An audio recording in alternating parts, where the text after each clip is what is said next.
கரூர் கூட்ட நெரிசல் வழக்கின் தீர்ப்பு திமுக அரசின் விசாரணை மீது நம்பிக்கையற்று இருந்த மக்களுக்கு கிடைத்த வெற்றி என்றும் இது திமுக அரசுக்கு கிடைத்த சவுக்கடி என்றும் பாஜக மாநில இளைஞரணி தலைவர் டாக்டர் எஸ்.டி. சூர்யா தெரிவித்துள்ளார். தமிழகத்தையே உலுக்கிய கரூர் கூட்ட நெரிசல் மற்றும் 41 பேர் உயிரிழந்த வழக்கை சிபிஐ விசாரணைக்கு மாற்றி உச்சநீதிமன்றம் அதிரடி உத்தரவு பிறப்பித்துள்ளது. இந்த நிலையில் இந்த சம்பவம் தொடர்பாக டாக்டர் எஸ்.டி. சூர்யா சமூக வலைதளத்தில் வீடியோ ஒன்றை பதிவிட்டுள்ளார்.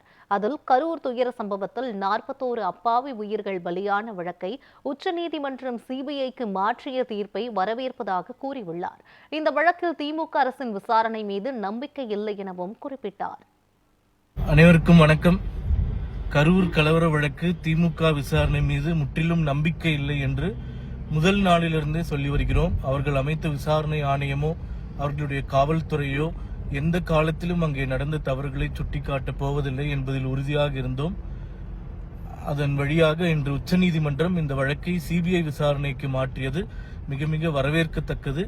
ஏனெனில் அந்த சம்பவத்தின் மூலம் தனியார் மருத்துவமனைகளில் அனுமதிக்கப்பட்டவர்கள் எத்தனை பேர், அதில் குணமடைந்தவர்கள் எத்தனை பேர் போன்ற உண்மைகளை கூட இந்த திமுக அரசு இன்று வரை நமக்கு அளிக்கவில்லை.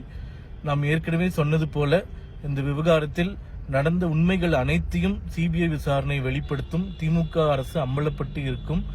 ஆகவே இந்த விசாரணையை பாரதிய ஜனதா கட்சியின் சார்பாக நாம் வரவேற்கிறோம். நன்றி.